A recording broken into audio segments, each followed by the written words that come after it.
மணி நான்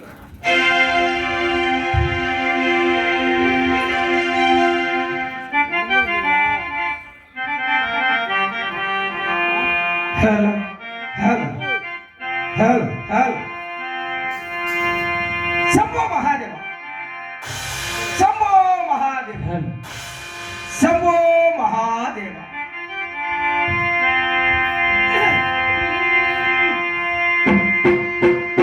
Sambho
மகாதேவா.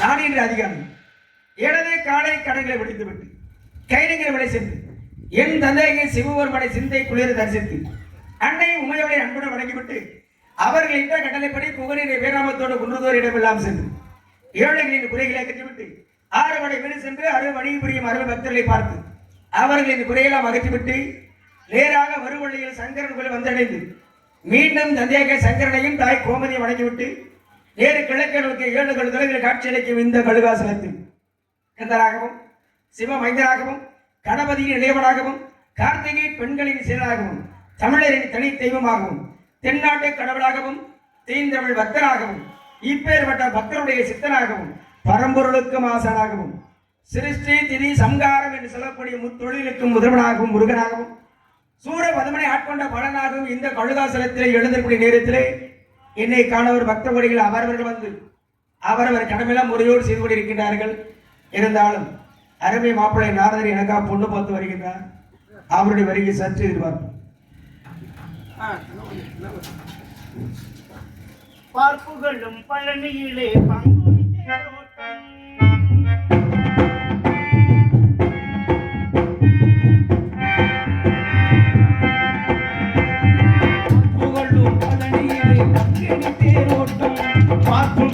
பழனி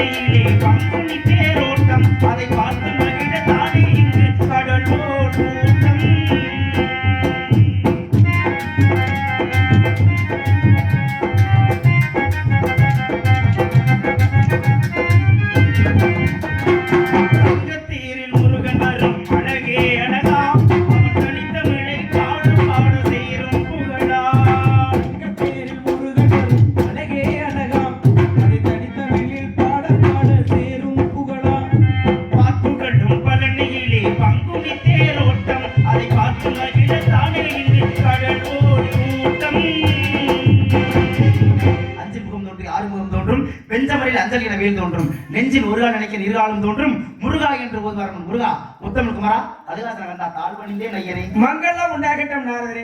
தங்களுடைய வரவு நல் வரவாக இருக்க வேண்டும். வருகின்ற பொழுதே அழகான ஒரு பாமாலை இப்பேற்பட்ட பாமாலை வடிவந்த உங்களுக்கு என்னுடைய வரவேற்பு எப்பேற்பட்ட வரவேற்பு பணி முருகா.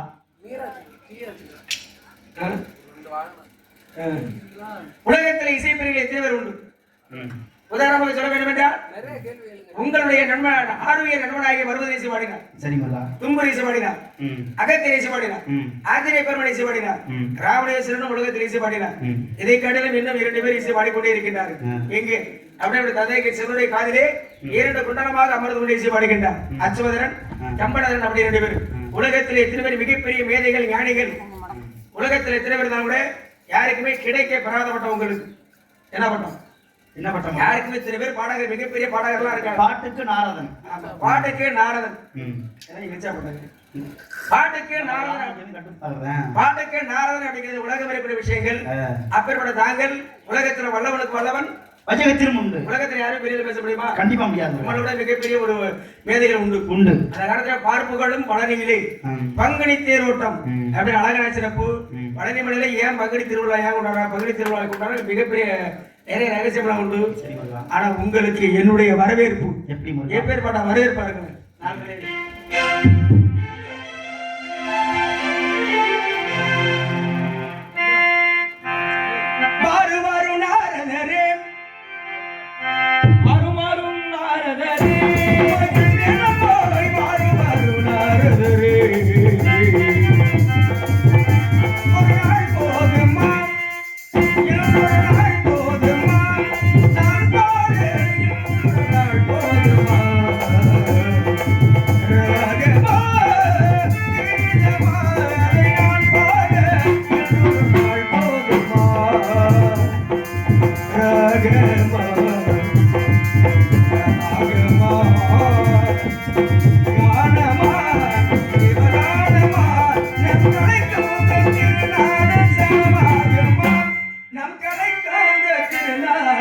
சமமாகுமா சௌக்கியமான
காரணம் இல்லாமல் தோரணம். உலகத்துல கலகம் இருந்தாதான் நியாயம் கிடைக்கும். கண்டிப்பாக நியாயம் பெற வேண்டும் என்றாலே கலகம் செய்ய வேண்டும். கலகம் செய்யணும். அந்த கலகம் எப்பேற்பட்ட கலகமா இருக்கணும்? நற்கலகமா இருக்கணும். நற்கலகம். ஆமா, அதை விட்டு கத்தி எடுக்கக்கூடாது. குத்தி எடுக்கணும். அதனால இதை நீங்க பார்க்கறதுல காரணம்லாம் வரணும். கண்டிப்பாக உண்டு. ஒரு அறக்கடி நோக்கம் மூலருக்கு சென்று மும்மூர்த்தியை கண்டு வணங்கிவிட்டு தங்களை காணலாம் என்று வருகையிலே பூலோகத்திலே திரைச்சோலை மத்தியிலே அழகான அற்புதமான கனி ஒன்று கண்டேன். கண்ட மாத்திரத்திலே கனிப்பிரியன் கண்டான் அல்லவா? கனியை கண்டேன் என்ற செய்தியை கொண்டு வந்திருக்கிறேன். கனிப்பிரியன் அப்ப யாரை விட கந்தன். ஏன் கனிப்பிரியன் சொல்றாங்க? கழகப்பிரியர் நாரதர் என்பார். ஏன் அப்படின்னா கழகம் திறந்தோறும் கழகம். ஆமாம். ஒரு நாளைக்கு ஒரு கழகம் செய்யப்பட்டால் சிரசு வெடித்து விடும். எத்தனை சுக்கா? 1008 சுக்கங்கள். 1008 சுக்களை வெடித்து 1008 அண்டங்களே விழுந்து விடும். ஆமாம். 1008 அண்டங்களே விழுந்து வருகிறார். 1008 நாரதர் உருவாகி விடுவார். ஆஹா. உலகத்துல ஒரு நாள் இருக்கின்ற பொழுது தாங்க முடியல, உலகமே பொறுக்க முடியல. 1008 பேர் உண்டான உலகம் இருக்கும். கண்டிப்பாக. அதனால திறந்த ஒரு கழகம் எங்கே, கழகம் எங்கே, கழகம் எங்கே என்று கச்சை கட்டி கொண்டு செல்லக்கூடிய தன்மை யார் அப்படின்னா நாரதருக்கு தேவை. ஆனா கனிப்பிரியனுக்கு அந்த கனினா என்ன? கனி என்றால் பழம். ம். ஒரு செடியை அப்படியே மொட்டு விட்டு போட்டு விட்டு பூவாகி பிஞ்சாகி காயாகி கனியாகி கனினா முடிவுன்னு அர்த்தம். முடிவுன்னு அர்த்தம். உலகத்தில் இருக்கக்கூடிய 84 ஜீவராசிகளுக்கும் ம். முத்தி கொடுக்கக்கூடிய கடவுள் யாருன்னா முருகப்பெருமான். முருகப்பெருமான் கலியுக கடவுள் கந்தன் அல்லவா? அதனால அழகா சொல்வார், முருகா எனவோர் தர்மதொடியார் ம். குடிமைகளை இனிதால் அருள் வேணும். ம். அஞ்சமுகந்தோடில் ஆறுமுகம் தோன்றும், ம். பெஞ்ச மரந்தோடில் வேல் தோன்றும், ம். ஒரு கால நினைத்தின இருகாலம் தோன்றும் முருகா என்று ஓதுவார் அப்படிங்கிற எவ்வளவு 1000 நாமங்கள் முருகான்னு ஒரு வார்த்தை சொன்னா சொன்னாங்க. போதுமானது. அந்த காலத்துக்கு அதான் கனிப்பிரியன். கனிப்பிரியனா கனினா பலம். ஆ. கனினா உலகத்துல எல்லா ஜீவராசிகளும் வாழ்ந்து முடித்து கடைசியில போய்கின்ற பொழுது அவரவருக்கு மோட்சத்தை கொடுக்கிற கடவுள் என முருகப்பெருமான். ம். ஆக இப்ப முருகப்பெருமானுக்கு கனி ஏற்கனவே கொண்டு வந்த கனி கிடைக்கல. ஆமா, கிடைக்கவில்லை. கொண்டு வரக்கூடிய கனி கிடைக்காத காரணத்துக்காக என்னாடு என் மக்கள் எனக்கு தெரிவிட்ட ஒரு ராஜ்யம் என்ன பார்க்க வேண்டும் என வாங்க தெரிந்து செய்ய கோவப்பட்டு எங்க கால் கொண்டியது எங்க பழனிமலை பழனி பழம். நீங்களே ஒரு பழம், உமக்கு பழம் தேவை. என்ன அர்த்தம்? உலகத்துல எல்லாத்துக்கும் முத்தி கொடுக்கக்கூடிய கடவுளை நீங்க உமக்கு எதுக்கு ஒரு முத்தி தேவை? முத்திக்கு முத்தா அப்படிங்கிற மாதிரி கால் ஊண்டிய இடத்துக்கு பழனிக்கு பெருமை. ஆனா அந்த இடத்துல இன்று மீண்டும் வடதி சிலைக்கு வருகின்ற பொழுது யாரை பார்க்க கூடாது, யார்கிட்ட பேசக்கூடாது, யார் முகத்துல விழிக்க கூடாது அப்படின்னு இடத்தோடு வந்தோமோ அந்த நினைவு மீண்டும் கணக்கு தெரிஞ்சது. எப்படி? அதே பழனியில அமர்ந்து கொண்டு வடதி சிலுவைக்கு பார்க்கின்ற பொழுது அப்ப என்ன பண்ண, ஆஹா மீண்டும் நம்ம கணக்கு தெரியுது, பார்க்கலாமா பார்க்க கூடாது அப்படின்னு மீண்டும் தென்திசிலிருந்து மீண்டும் வடதிசைக்கு சென்று அங்கே ஒரு மலையில அமர்ந்து கொண்டேன். அமர்ந்து பார்க்கின்ற கூட எனக்கு தெரியல. பாருங்க, முருகன் கால் ஊன்றிய வடனைக்கு பெருமை. ஆனா போய் உட்கார்ந்து அமர்ந்த இடத்துக்கு பெருமை கிடையாது. அங்க யாருக்கு பெருமை? அப்படியே தந்தைக்கு சிவபெருமான் தான் பெருமை. நீங்க ஏற்கனவே கொண்டு வந்த கணி இன்று கண்டு வரக்கூடிய கணிக்கு பெருமைகள் கண்டிப்பாக உண்டு முருகா. எடுத்துக்கொள்ளுங்கள். இதோ முருகா கனியினுடைய பெருமையை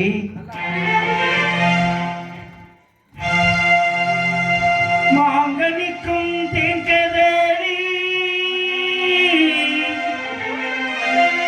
மாங்கனிக்கும் தேன்கதறி மங்கனிக்கும் ஏழினிக்கும் ஒரு பூங்கனிகை கண்டு மனம் பூரித்தேன் ஐயா.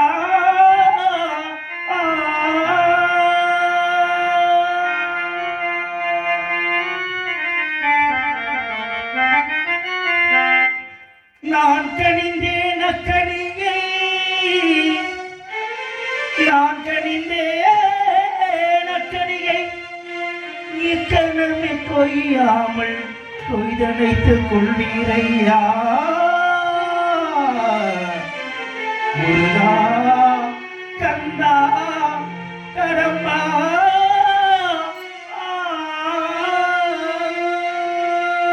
சிறப்பு சிறப்பு. கண்டு வரக்கூடிய கணிக்கு அழகான அற்புதமான சிறப்புகள். மாங்கனிக்கும் தென்கதிரி மங்கனிக்கு மேலே நிற்கும், மேலே நிற்கும், மேல நிக்காது, மேலே நிற்கும். மேலே இனிக்கும். ஆமாம், மேலே நிக்காது, மேல நிக்காது. மேலே இனிக்கும்னா அதை விட மேலானதாக இனிப்பை தரும். மேலே இனித்த பெருமைதான். ஈத நிக்க கூடாது, ஈ நிக்க கூடாது. அப்ப அந்த கனியில ஈ மேல் ஈ நிக்க கூடாது. ஈ ஏற மலை குலுங்கணும்னா ஈ ஏற மலை குலுங்குமா? அது எப்படி குலுங்கும்? ஆனா குலுங்குச்சு அவரு எப்ப? ஆனா இப்ப உள்ள கனியை பூங்கனி பூவோட வள இருக்குமா? பூங்கனி அது இருக்காது முருகா. அப்புறம் எப்படி பூங்கனிங்க? ஆனா நான் கண்டு வந்த கனியில கண்டிப்பா பூ இல்ல. பூவுல தான் கனி இருக்கு. பூத்த உடனே படம் இருக்கு. நீங்க சொல்றது எப்படின்னா, ஒரு குழந்தை பிறந்த உடனே எல்லாம் வாழ்ந்து வந்து கடைசியா தான் கனி, கனிங்கிற பருவம். ஒரு மனுஷன் பிறந்த தந்தைக்கு நடந்து தவழ்ந்து ஓடி அவர் பள்ளி பருவத்தில் படிச்சு அதன் பிறகு ஒரு பெண்ணை திருமணம் செஞ்சு அதன் பிறகு நல்ல அனுபவிச்சு கடைசியா போகும். ஆமா. ஆனா இன்னைக்கு சொல்றது எப்படின்னா, குழந்தை பிறந்த குழந்தை உடனே எல்லாம் அனுபவிச்ச மாதிரி இருக்கு. நல்லா இருக்கும். அப்படிலாம் நல்லா இருக்காது. ஏன்னா பூவிலே படம் இருக்காது. இருக்காது. பூ வந்துருச்சுனாவே அதன் பிறகு பிஞ்சு விட்டா காய் விட்ட பிறகு கனி. இதுதான் உலகத்தினுடைய இயற்கை. ஆமா. பூ பூத்தோட படம் எடுத்து இது உண்டு. நான் கண்டு வந்த கனி சிறப்பு அப்படி இருக்கு. இவருடைய கனியை கொய்யாமல் கொய்து அடைக்கணும். ஆமா. சாப்பிடக்கூடாது, சாப்பிடக்கூடாது அப்படின்னு சொல்ல மாட்டேங்க. கொய்யானா பறிக்க கூடாது, ஆனா பறிக்கணும். அது எப்படி? அந்த கனி மனசை பறிக்கணும். அப்ப கனிக்கு மனசு இருக்காங்க எப்படியே? எங்கே மனசு இருக்கு? இந்த கனிக்கு மனசெல்லாம் இல்ல. மனசு இருந்துச்சுன்னா ஏன் எப்படி? ஏன் அப்படியா? வீட்டுல சோறு யாரையும் கேட்காம போய் போட்டுதீங்க, அதிகாரமா போட்டு சாப்பிடு. அடுத்த வீட்டுல போய் சோறு அதிகாரம் பண்ண முடியும். அது எப்படி அதிகாரம்? அடுத்த வீட்டு சோறு அதிகாரம் பண்ண முடியுமா? முடியாது. புரிஞ்சுக்கிட்டா சரி, புரியலன்னா இன்னும் விளக்கமா சொல்ல முடியாது. கொய்யாமல் கொய்தலைக்கிற தொடரும் தொடப்பட படணும் படக்கூடாது, சாப்பிடணும் சாப்பிடக்கூடாது. நம்மளே எப்படி முடியும்? ம். இப்ப பாருங்க, எப்படி? நான் உலகத்துல தோற்றுவிப்பதற்காக எவ்வளவு எல்லாமே கஷ்டப்பட்டேன். ஏன் அப்படின்னா நான் பிறப்பதற்கு முன்பதே நீ தோற்றப்பட்டது. ஆமா நீங்க முறைப்படி பார்க்க போனாவே நீங்க எனக்கு வந்து மாமா. ஆமா அப்ப நீங்களே தேவரெல்லாம் கூடி நீங்க நினைச்சா உங்களால முடியும் எங்க அப்பாவோட தவத்தை கிடைக்க. ஆனா நீங்க போகல, பயந்துட்டு உசுருக்கு போயிட்டு. நான் உசுருக்கு பயந்தேன். ஏய் மிருதங்க வாசிக்கலாம், அந்த வேலையை மட்டும் பாருங்க இருக்கு.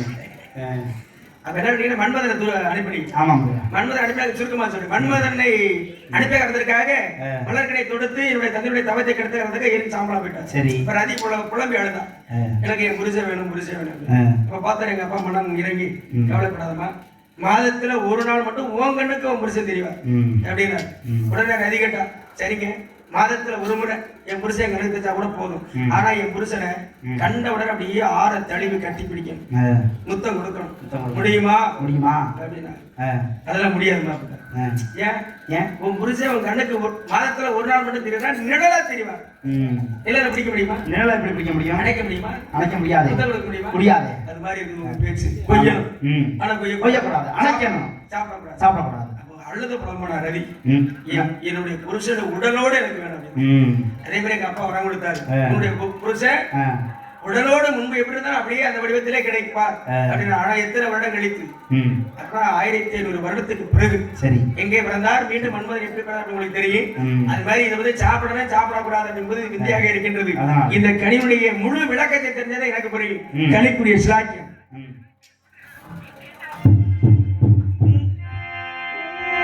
தென்னாடுடைய எங்கள் சிவனை போற்றி,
காதுக்கு இனிய ஓசை கேட்டது அந்த கனியில் இருந்து. ஏன்னா உலகத்திலே இன்றைக்கு தெய்வத்தை எத்தனையோ வடிவத்துல கொண்டாடும். ஆனா கல் வடிவத்துலதான் இறைவனை வழிபடணும், உருவத்தை செதுக்கணும் அப்படின்னு எடுத்து புரியதே நம்ம முன்னோர்கள் புராணங்கள. உலகத்திலே பிரளய காலத்திலே வெள்ளை இருக்கலம் செடி, அந்த செடியில இருந்து ஒரு ரீங்காரம். என்னடா அந்த ரீங்காரம் எங்கிருந்து வரக்கூடிய காரணம் என்ன அப்படின்னு தேவரெல்லாம் ஒன்று சேர்ந்து செடி கீழே அகற்றி பார்க்கின்ற பொழுது இருக்கக்கூடியது யாருன்னா முழு முழுதற் கடவுள். அதனால இன்றைக்கு உலகத்துல சிலைகளை அனைத்துமே கல்லாலே கட்டினார்கள், கோயிலையும் கல்லாலையே முருகனுக்கு முதன்முதலாக எங்கே கோயில் கட்டினார்கள் அப்படின்னா கந்தகிரியிலே. ஆனா இப்ப இருக்கிற கனி காதுக்கெல்லாம் சுவை கொடுக்கலாம், நாசிக்கு சுவை கொடுக்கலாம், நாவிற்கும் சுவை கொடுக்கலாம், ஆனா உடம்புக்கு சுவை கொடுக்காது. கண்டிப்பா மெயின் என்ன? மெய் என்றால் உடம்பு. உடம்பு மெயினா உடம்புன்னு சொல்ல முடியுமா? மெய் என்றால் உண்மை என்று பொருள். இந்த உடம்புக்கு வந்து பொய்யினதான் பேரு. மெய் இல்லை, மெய் இல்ல. உடம்புக்கு பொய்யினதான் பேரு. ஆனா இதுக்கு மெயின் ஏன் சொல்லாது தெரியுமா? ஏன் இப்படி எல்லாரும் மெய் சொன்ன உடனே எல்லாரும் இருக்கிறதே 4 பேரு, அதுல நான் வந்தது 5 மணி. அப்ப பொய்யிருந்தா எந்த சொல்லுவாங்க? எல்லாம் போகும்போது இப்ப நம்மளும் போக வேண்டியது.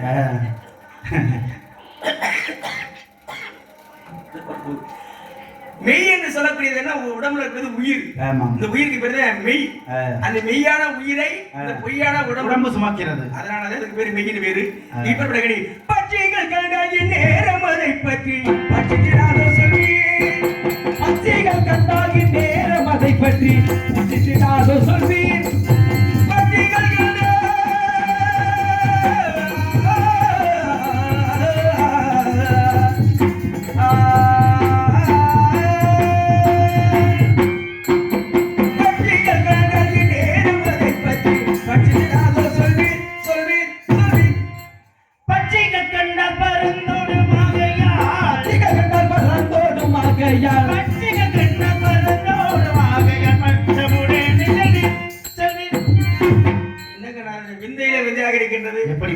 கண்ட உடனே பறவைகள் வாய் வச்சு சுவைக்க ஆரம்பிச்சது. ஆமா. ஆனா இந்த கடியை பார்த்தா பறவைகள் ஏன் பயந்து ஓடுது? பயந்து ஓடுகிறது முருகா, காரணம் உண்டு. ஏனென்று கேட்டால் இந்த கனியை கந்தனுக்கென்று நான் அர்ப்பணித்து விட்டு வந்து விட்டேன். உலகத்தை வந்து பறவைகளுக்கு தெரியாது இது மாதிரிதான் சாப்பிடணும். 5 அறிவு 6 அறிவுல மனுஷனுக்கு தெரியல. இதை சாப்பிடாம சாப்பிடக்கூடாதா, இதை இப்படி செய்வோமா, இப்படி செய்யக்கூடாதா, இப்படி செஞ்சா என்ன விளைவு வரும் அப்படின்னு மனுஷனுக்கே தெரியல. பறவை எப்படி தெரியும்? கண்டிப்பாக முருகா. எப்படி என்றால் அந்த கனி இருப்பதோ எட்டாத உயரம். ஆகாயத்திலே கனி இருந்தா கூட வாய் வச்சு. ஆமா. உலகத்துல பூமிக்கு வராம ஆகாயத்திலே அலைந்து ஆகாயத்திலே இனப்பெருக்கம் செய்து ஆகாயத்திலே முட்டை பறவை விட்டு அது வந்து பாருங்க ஆகாயத்திலே கனி கூட வாய் வச்சது. ஆனா இந்த கனி எது கேட்டல பூலோகத்தில் இருந்தாலும் கூட மனம் வாக்கு காயம் சொல்லக்கூடிய திரிகரங்களுக்கு எட்டாத உயரத்தில் இருக்கிற கனி. ஏன்னா அந்த கனி நீங்க எங்க இருந்து பாத்தீங்க? நான் வந்து திரைச்சோலை மத்தியில பார்த்தேன். நீங்க எங்க இருந்தீங்க? நானும் அங்கதான் இருந்தேன். கனி எங்க இருந்துச்சு? கனி என் பக்கத்துல தான் இருந்துச்சு. சமமா பார்த்தீங்க? சமமா பார்த்தேன். ஓ, கனி நன்றாக பார்த்தீங்க? நன்றாக பார்த்தேன். நீங்க பார்த்த கனி காம்பல கனி இருந்துச்சா கனியில காம்பு இருந்துச்சு? கனியில தான் காம்பு இருந்துச்சு. காம்பல கனி தான் பார்க்கலாம், மறிக்கலாம், சாப்பிடலாம். ஆமா. கனியில காம்பு அணைக்கிறது கனி அல்ல. கனி அல்ல முருகா, அது கன்னி தான். ஏறுமையில் ஏறுமுள்ள யாடுமுகம் ஒன்று ஈஸ்வரனுடைய ஞானமுடைய தேசமுகம் ஒன்று ஊரும் அடியார்களுடைய தீர்க்கமுகம் ஒன்று வேல் வாங்கி நின்ற முகம் ஒன்று ஆறுமடு சூரியனை வதித்த முகம் ஒன்று இன்று கண்டு வந்த கனி அல்ல, அவள் கன்னி முருகா. வள்ளியை மனம் முடிக்க செல்ல வேண்டிய முகம் ஒன்று. என் முன்னாடி செல்ல பாத்தீங்களா? கண்டிப்பா பாத்தீங்க. ஆரோக்கியமா இருக்கா? ஆரோக்கியம் ஆரோக்கியம் கேட்கல. அப்படி இல்ல முருகா, நல்ல ஆரோக்கியமா தான் இருக்க முருகா. பொண்ணு பார்க்க போறது பெருசு இல்ல. அதாவது 1000 பொய் சொல்லி ஒரு கல்யாணம் உண்டு பாருங்க. யாருக்கும் அந்த பொண்ணு பார்த்தா கூட அந்த மாப்பிள்ளை பெருமை பொண்ணு வீட்டுல பெருமையா சொல்லணும். தங்க பண்ணிருக்காங்க. ரகுபதி இருந்தாப்புல ஆள் கருப்பு, ஆனா தங்கமான குணம். பெருமையா பேசு. அப்படி பெருமையா பேசுறது பொண்ணு வீட்டுக்கார சம்மதிப்பாங்க. கண்டிப்பா. அப்ப நீங்க எனக்கா பொண்ணு பார்க்க போயிருக்கீங்க. கண்டிப்பா. அப்ப அதுவும் என் முன்னாடி சின்னவள பாத்திருக்கீங்க. ஆமா. என்னுடைய பெருமையை நல்லா எடுத்து சொன்னீங்க. நல்லா எடுத்து சொன்னேன். என்ன சொன்னேன்?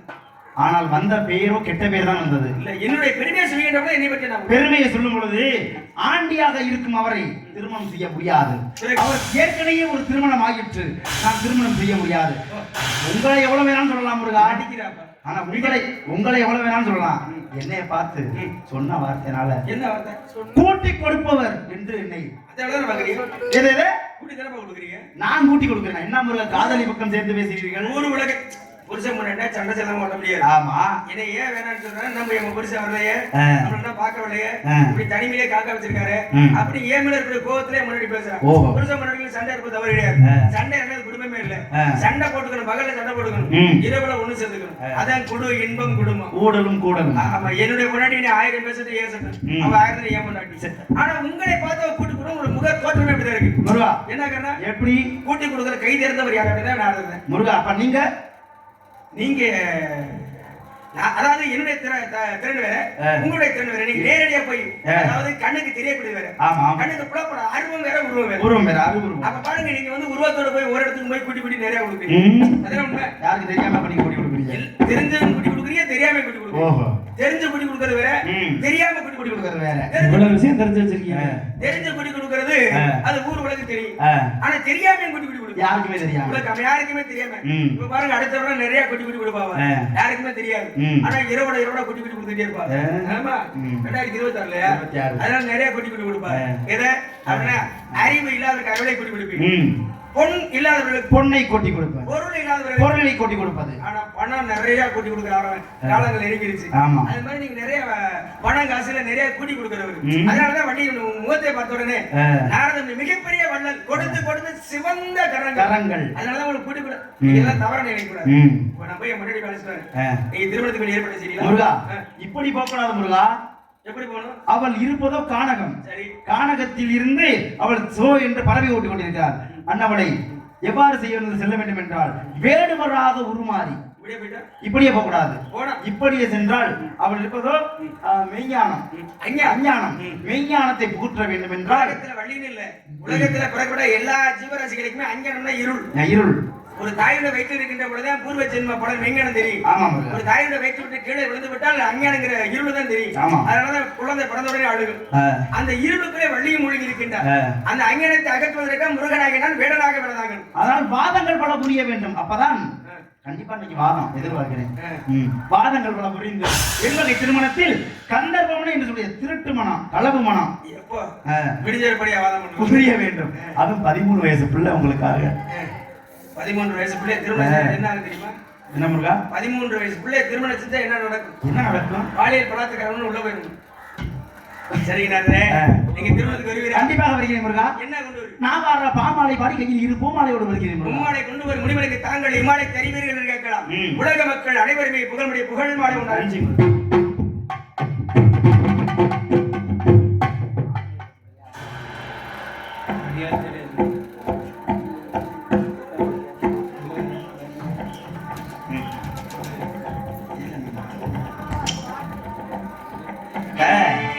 முருகப்பெருமான் வந்து இருங்க,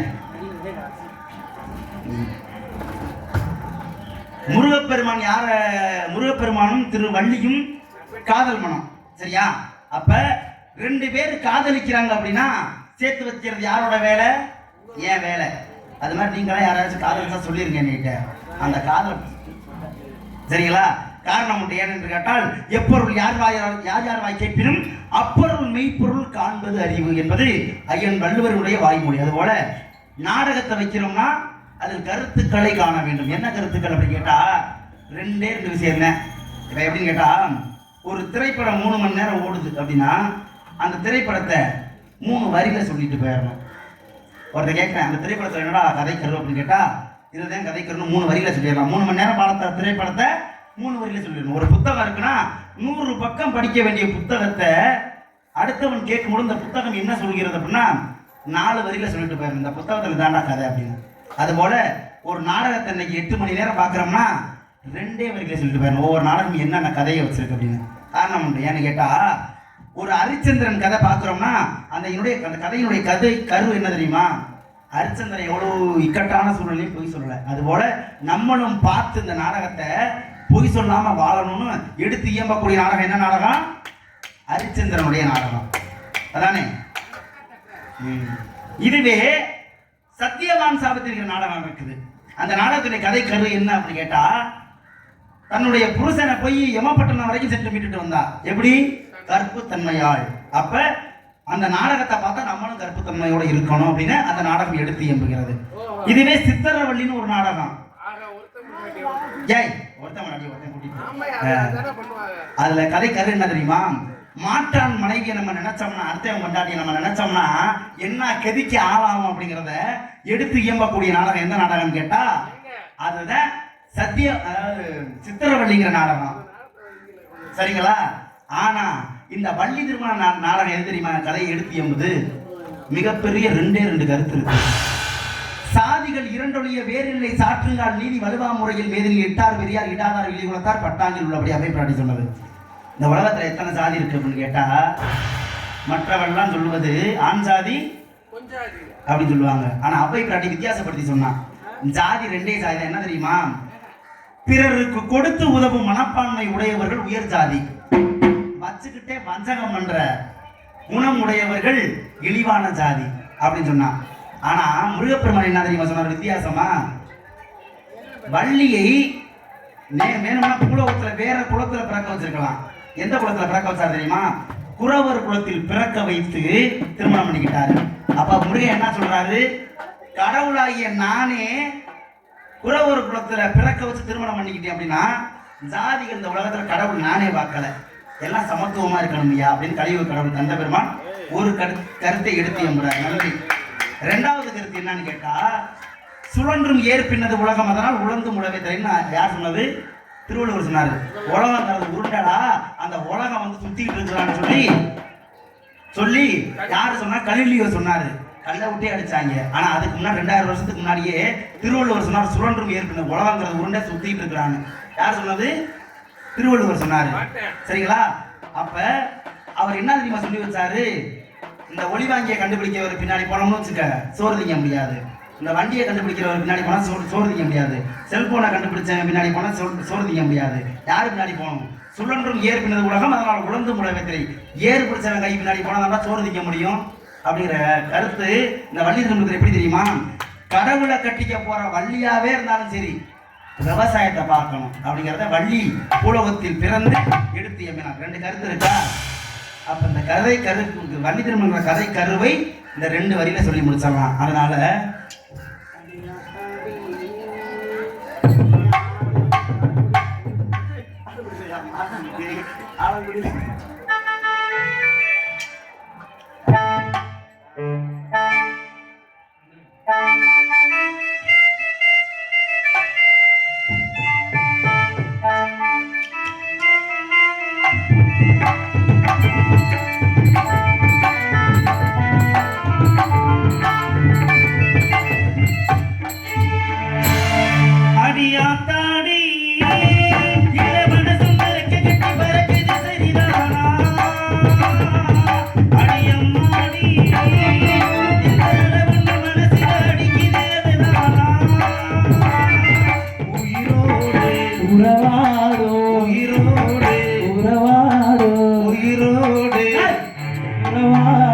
ஒரு கோடி ஆனந்தம் இவன் மீகமாக யாரோ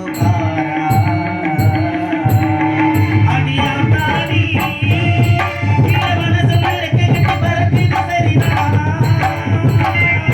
அடியம்மாடி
உறவா